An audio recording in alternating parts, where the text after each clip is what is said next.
The first aircraft dropped out of the sky just past 0800 hours. Radio chatter filled the command tent as red lights blinked across every console. Telemetry was gone, visual contact lost, and the weather report said the sky was supposed to be clear.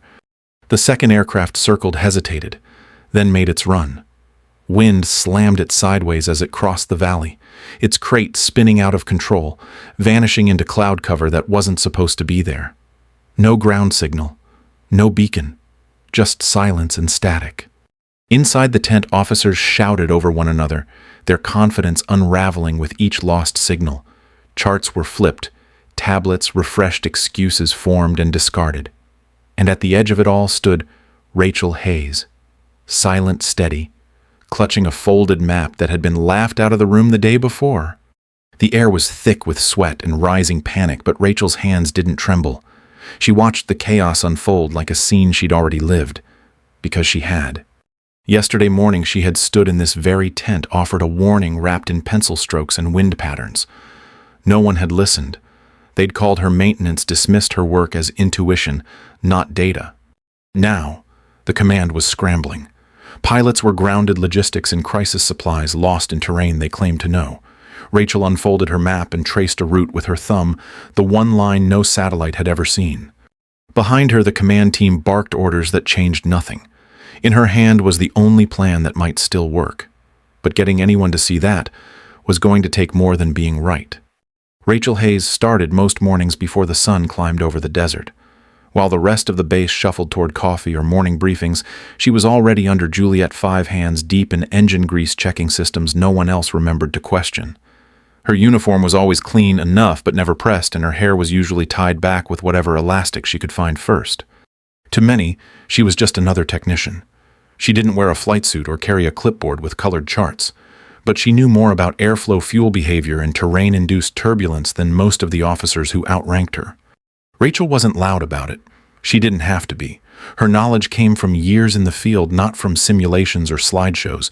Her eyes caught tiny cracks in fuselages, her ears tuned to engine tones like they were music. She'd earned her degree in atmospheric science almost in secret. Night classes, base transfers, online modules squeezed between shifts. It wasn't about climbing ranks. It was about knowing what the sky could do and why. Her mother, Linda Hayes, had once stood in similar boots.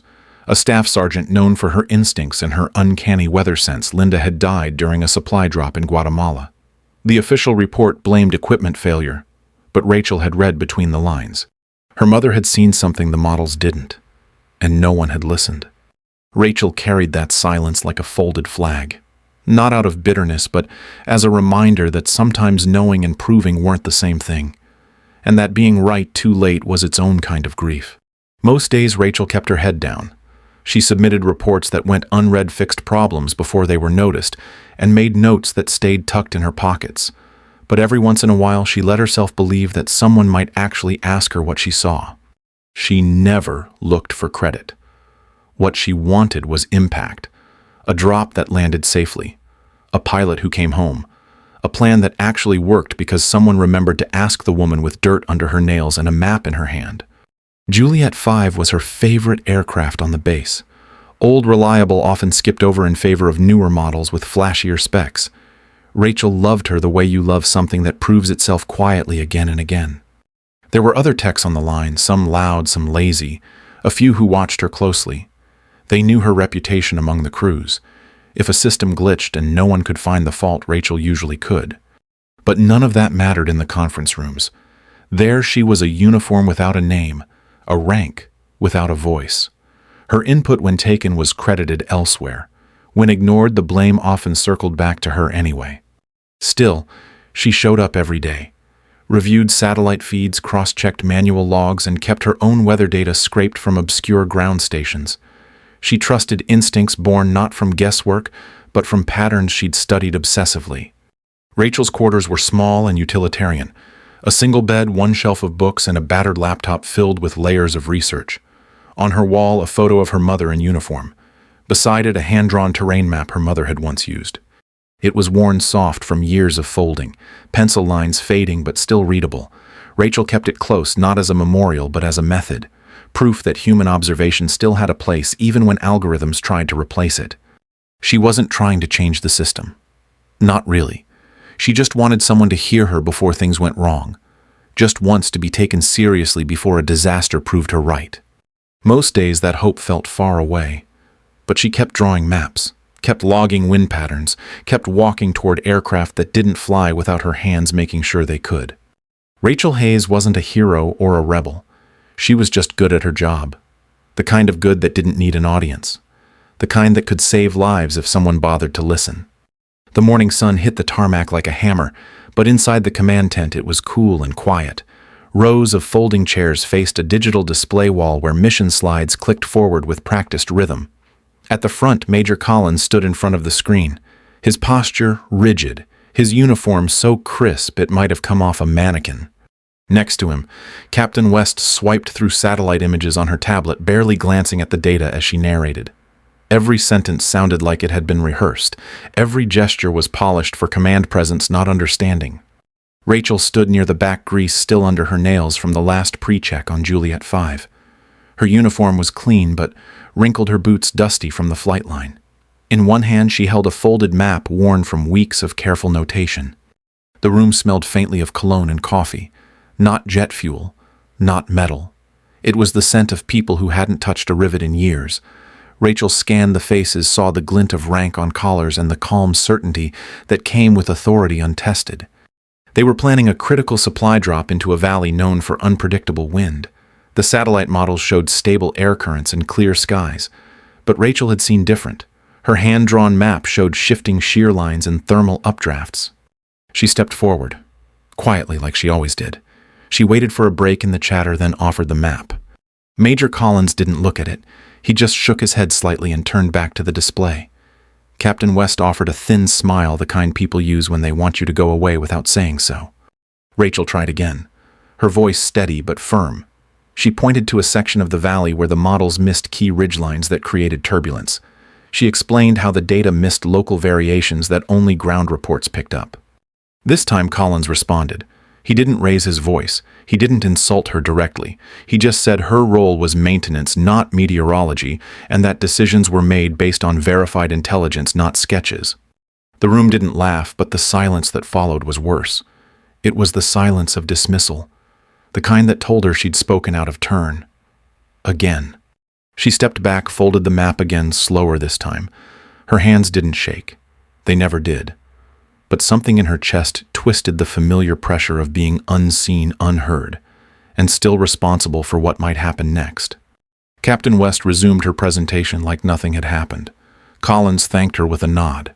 No one acknowledged the technician who had just tried to prevent a disaster. Outside the tent, the world was louder, engines revving, radios squawking. The smells of real work filled the air. Rachel walked back to Juliet 5, her boots hitting the pavement harder than before. She ran her hand along the plane's flank, her mind already going over the mission again. Not the official version, but the real one.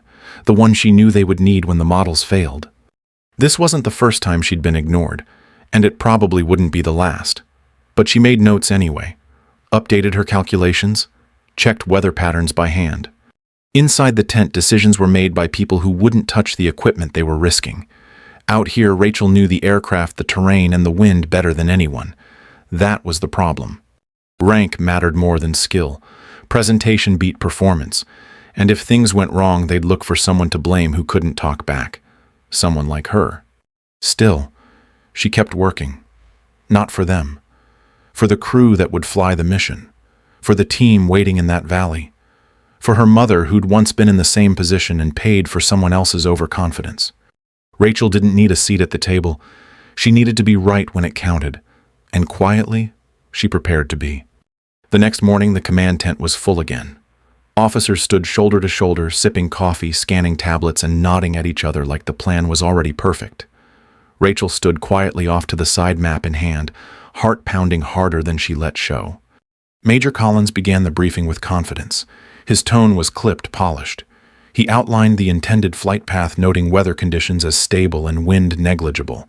Behind him, a large screen flicked through slides of terrain models and predicted outcomes. Rachel listened, knowing exactly what he was missing. The models showed averages. Her data showed the truth. Wind corridors between the ridges shifted hourly, and if the aircraft followed the plotted route, they'd drop straight into chaos. She stepped forward, just a half step, enough to be seen but not enough to interrupt. She waited until Collins paused, then spoke. Her voice was low but clear. She referenced updated meteorological data, mentioned specific updraft patterns that wouldn't appear on satellite models. She unfolded her map and held it toward the table. Major Collins didn't even glance at her. His voice stayed even, but it cut deep. He said they weren't adjusting doctrine based on technician sketches. Then he turned his back. Captain West chuckled. Not loudly, but enough. One of the junior officers near the screen murmured something under his breath.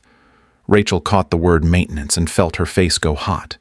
Captain Harrell, standing near the coffee dispenser, added a dry comment about maybe using tea leaves next time. It got a laugh. Not a belly laugh. Worse. The kind of sharp, dismissive laugh that let everyone off the hook for being cruel. Rachel didn't move. Her hands held steady. She slowly folded her map, every crease sharp from repetition. That document held weeks of data pilot reports, hand-drawn overlays from long hours of quiet work. She tucked it back into her folder without a word. Captain West looked at her with a smile that wasn't kind. She said something about having real meteorologists on staff. Her tone was light, but the message was not. It said Rachel didn't belong.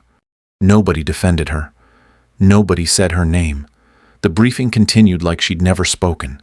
The officers went back to their screens, their plans, their blind faith in systems that had never flown through that valley. Rachel stepped back to the edge of the tent. She didn't cry. She didn't argue. She just watched. Not the slides, but the people. She cataloged every response, every smirk, every moment of silence. Later, walking back to Juliet 5, she ran her hand along the aircraft's warm metal side. It didn't care about her rank. It didn't need credentials. It needed someone who understood it. Someone who knew when the wind might turn. In her quarters that night, she opened her laptop and began typing. Her map lay beside her. Weather reports stacked at her elbow. She documented every detail, every projection, every discrepancy between the model and the conditions she knew were coming. She didn't do it for praise. She did it for the crew that would load the crate, for the pilot who'd trust a route based on numbers, for the mission that couldn't afford another mistake made by someone too proud to listen. She uploaded the report to her personal cloud. Then she emailed a copy to her former professor, just in case. The wind outside rattled the windows. Her handheld device read, gusts at 35 knots. The official forecast still called for calm. Rachel made a final note in her log. The valley would be worse tomorrow. She was sure of it. But that didn't mean anyone would care. Being right wasn't enough. Not yet. But she was ready. Because one thing she'd learned over and over again was that when the system failed, someone still had to fly. And someone had to make sure they came back. The night before, the mission felt heavier than the others. Rachel sat cross-legged on the floor of her quarters, papers spread around her like puzzle pieces. Her laptop glowed beside her fans, humming quietly as she flipped through weather logs one by one. Outside, the wind was picking up. She could hear it in the way the metal frame of the trailer creaked and the sharp whistle that slipped through the seams. Her instruments showed 38 knots. The base forecast still called it calm. She didn't need confirmation anymore. She'd learned a long time ago that truth didn't always come with approval. It had to be hunted, studied, fought for. On the wall above her desk hung a photo that didn't look like much to anyone else. A woman in uniform standing beside an older C-130, grinning with her flight helmet under one arm. That was Linda Hayes, Staff Sergeant Air Force Loadmaster and Rachel's mother. Rachel had been 12 when the crash happened. She remembered the knock at the door, the way her aunt whispered to the officer like it was a mistake, the way her world cracked in a clean, quiet line. The report said equipment failure, but buried in the footnotes were two sentences that never sat right with her. One about unanticipated wind patterns, another noting that prior crew warnings had not been factored into final planning. She had asked questions, too many, and no one liked it when a teenager tried to rewrite official reports, so she stopped asking out loud and started learning on her own. Her mother had been a good loadmaster, not just skilled, but observant. She noticed patterns, changes in the air signs that others missed. Rachel had heard stories from old crew members who said Linda had a gift for knowing when something didn't feel right. That gift had died with her, because someone with rank thought a computer knew better. Rachel couldn't forget that. Couldn't forgive it. Not completely. She picked up her mother's old grease pencil worn down to the metal. It still worked. She used it to trace the same valley on her map again, the one everyone else said was safe. She marked the lines where the wind shifted. She knew them by heart. Each mark was a thread tying her to the past, to a legacy not of rank or medals, but of instinct, experience, and warnings that came too late. She had enough data to prove her case, but not enough authority to be heard. That was the loop she couldn't escape. Just like her mother, only now she had one more chance to try. Her fingers trembled slightly as she entered the last weather reading. Not from fear exactly, from the pressure of knowing that if things went wrong and she stayed silent, it would all happen again. She pulled up the terrain overlay she'd built from scratch. It was rough, not sleek, but it was right, and it showed a narrow corridor that matched wind reports from 3 different sources, none of which fed into the base's primary system. She uploaded the latest version of her analysis to her personal drive. Then she wrote a short note. Not a report. A message. She sent it to her old professor, just a single sentence followed by a file. If something happens, this is what I tried to share. Then she sat back against the wall and stared at the map. The same valley her mother had flown into years ago. The same kind of wind. The same silence from command. Rachel didn't cry. She rarely did anymore. But her chest ached with the weight of trying to carry both memory and duty. She knew people thought she was too quiet, too reserved. They didn't know what she held back just to stay focused. What it took not to scream in those meetings when they talked over her like she was invisible. But tonight something felt different. Maybe it was the wind. Maybe it was the exhaustion of always being right after the fact. Or maybe it was the photo above her desk and the grease pencil in her hand and the voice in her head whispering, "Not this time." She couldn't change the past, couldn't bring her mother back, but she could refuse to be silent again.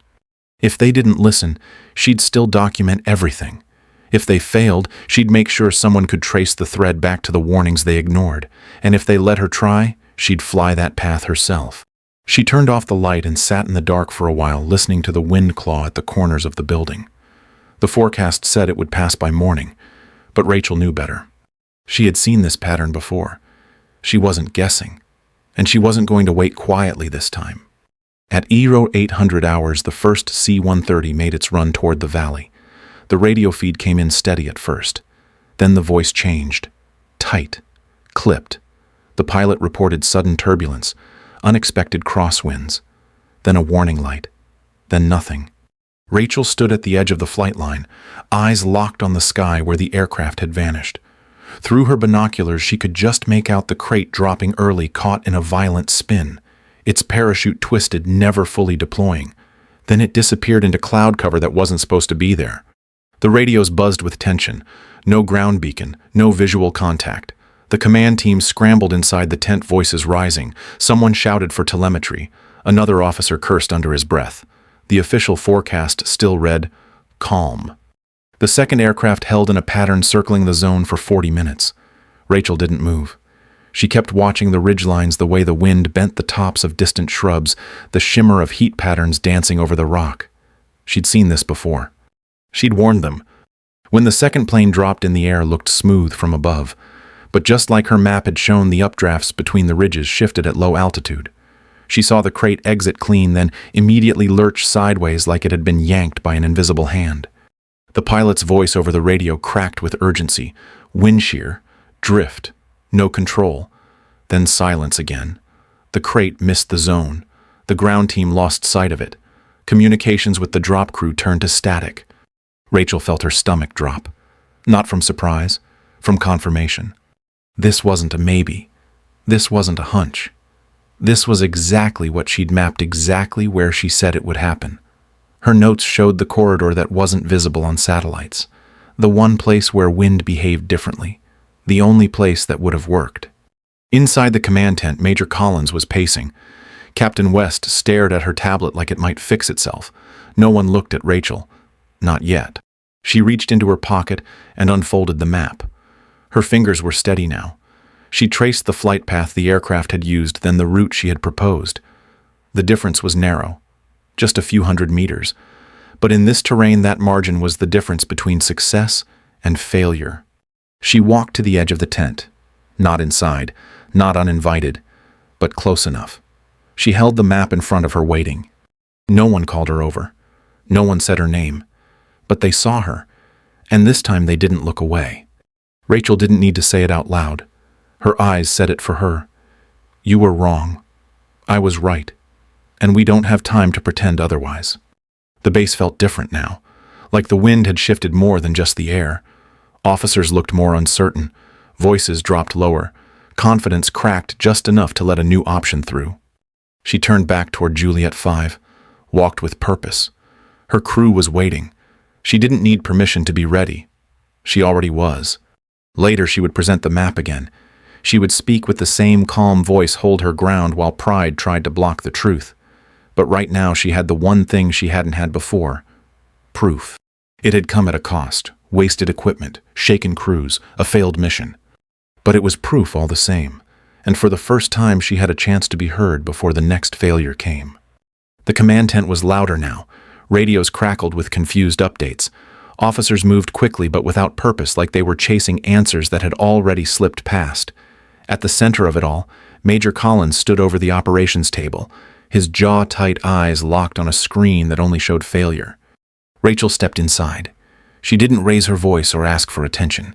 She simply walked to the edge of the table and placed a folder down in front of him. He didn't look up right away. When he did, she met his eyes with the kind of calm that came from knowing. Not guessing. Knowing. She said her analysis had predicted the failure points, that her map included the updraft corridors missed by satellite data. She said it clearly, no emotion, just fact. Collins started to brush it aside, but Rachel didn't step back. She opened the folder and flipped to a page with time-stamped data. Her weather logs, pilot reports, terrain sketches, a copy of the email she had sent the night before. She didn't raise her voice. She didn't need to. Her words landed hard because they were undeniable, because they were late and everyone in the room knew it. Captain West leaned closer to the folder, scanning the pages with a frown that deepened the more she read.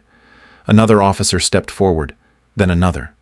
Rachel kept talking, not to argue, to explain. There was still time. The window was closing, but there was a narrow flight path that would work. She pointed to the map again, the one they had dismissed. Collins looked at her like he was seeing her for the first time. His face didn't change, but something behind his eyes shifted. Just enough. She told him that if the next mission failed and they ignored her again, the record would show everything. Her warning, their refusal, the exact outcome. He didn't respond. Not right away. But the silence had changed.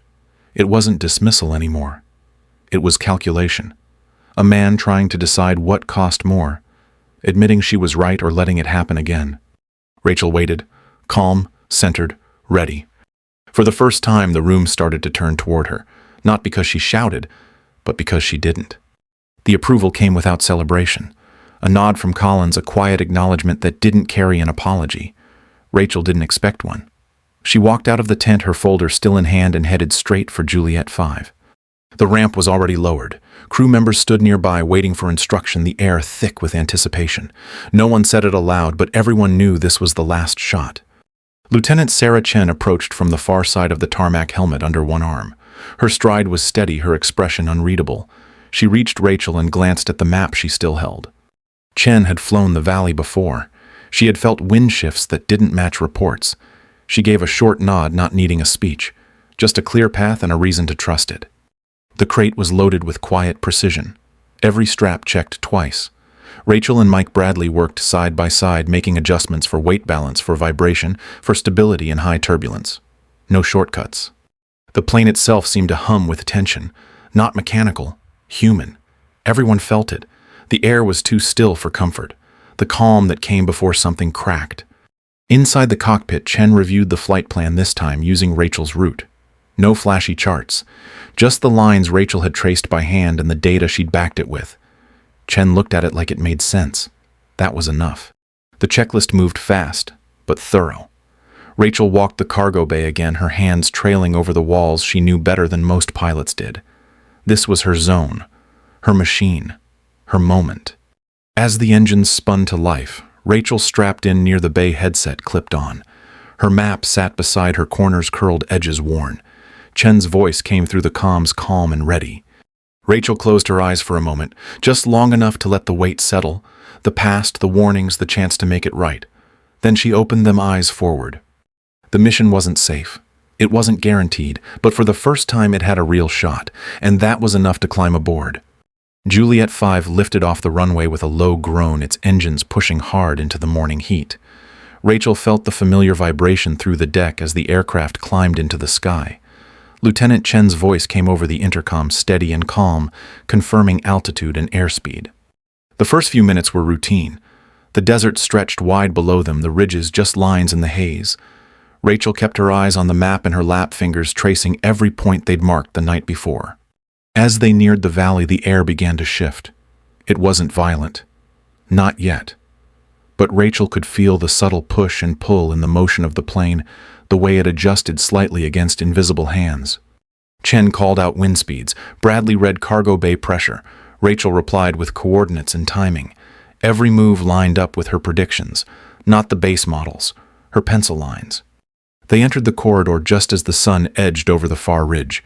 The light hit the rocks at a low angle, casting long shadows that matched her sketches. She marked the shadow of a jagged cliff. That was her signal. Turbulence picked up, but it followed the pattern. The plane rose slightly on a thermal Rachel had mapped 2 weeks ago. Chen adjusted pitch, her voice cool, even as the aircraft swayed hard left. Rachel stood near the release switch, hand resting on the bulkhead for balance. Her headset buzzed with ground chatter. The team was ready. Visual confirmed. Zone was clear. She called out time to drop. 10 seconds, then 5, then 2. Bradley triggered the release. The crate slipped from the bay parachute, unfurling in the pocket of calm they had aimed for. Rachel watched through the small side window. The crate dipped, then steadied. No spin. No drift. Chen circled once, banking wide so they could keep visual. Rachel tracked the descent. Her heart pounded in her throat, but her voice stayed even as she reported each movement. On the ground, the radio lit up. They had eyes on. Descent was clean. Landing zone confirmed. The crate touched down exactly on target. No one cheered in the cockpit. Not yet. But Rachel saw Chen glance over her shoulder with a nod that said everything. Bradley let out a low breath and muttered something Rachel didn't quite catch. Back in the tent, the feed from the ground came through clear. Package secured, team resupplied, no damage, mission success. Rachel closed her eyes for a moment, not in relief but in recognition. It had worked. The map they laughed at. The data they ignored. The technician they dismissed. She sat back on the jump seat, letting the hum of the engines settle around her. The job wasn't done, not entirely, but the part that mattered most had just proven itself in the air. Juliet 5 turned for home. The desert passed beneath them, every ridge a reminder, every gust of wind another chance they had taken and survived. Rachel didn't smile. Not yet. But in her lap, the map stayed, open lines drawn with a grease pencil that had once belonged to her mother, and every one of them had led here. Juliet 5 landed with a smooth thump, tires kissing the tarmac like it had been a training run. The sun had climbed higher now, washing the airfield in sharp light. Rachel stepped down the ramp and felt the solid earth under her boots in a way that hit different this time. People were waiting. Not a crowd. Just a few officers and crew. But the way they stood said more than words. Eyes followed her, not with doubt but with recognition. Colonel Voss approached, flanked by 2 aides. His tone was direct, measured. He didn't offer praise dressed in ceremony. Just a handshake. Firm, sincere, and a quiet thank you that carried weight. Rachel nodded once. That was enough. Back in the command tent, things looked the same, but felt completely changed. The map she had drawn now lay at the center of the planning table. No one brushed it aside. No one called it a sketch. Major Collins didn't say much. He gave a short nod as she passed. That, in his world, was an apology. Captain West asked to see her notes. Asked, not ordered. She flipped through the pages slowly, brows drawn, mouth tight. Not with defensiveness, with thought. In the following days, the ripple spread. Pilots asked her for input. Maintenance crews quoted her findings. Young techs approached her with their own maps, their own questions, their own quiet hopes. Rachel didn't change how she dressed. She didn't raise her voice. She still arrived early, still worked late, still carried her mother's pencil tucked into her sleeve. But now people saw her differently. The respect didn't come from rank. It came from results, from truth delivered with steady hands and backed by courage. Colonel Voss announced an internal review of mission planning protocols. Field data, including technician reports, would now factor into final plans. He cited Juliet 5's run as the reason, not the only reason, but the one that proved the point no one could deny. Rachel stood in the back of the briefing room when it was announced. She didn't need the spotlight. Watching the shift was enough. Afterward, a new recruit stopped her outside the hangar, asked how she had known about the valley winds. Rachel smiled and said she paid attention. That was the first lesson. In the months that followed, she was asked to lead a workshop, not in a lecture hall, on the flight line, with real tools and open sky.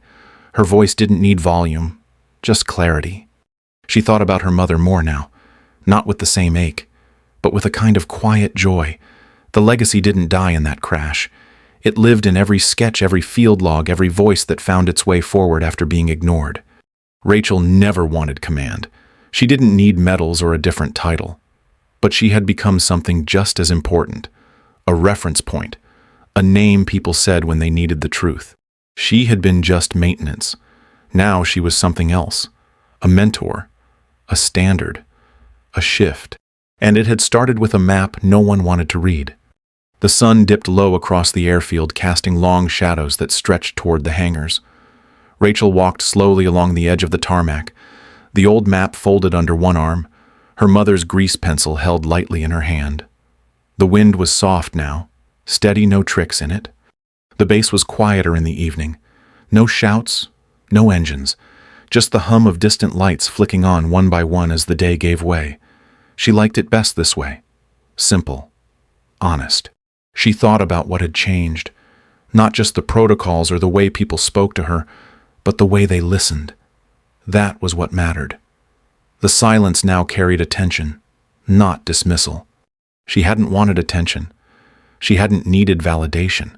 She only ever wanted people to be safe, to come home, to believe that knowing the details could matter more than wearing the rank.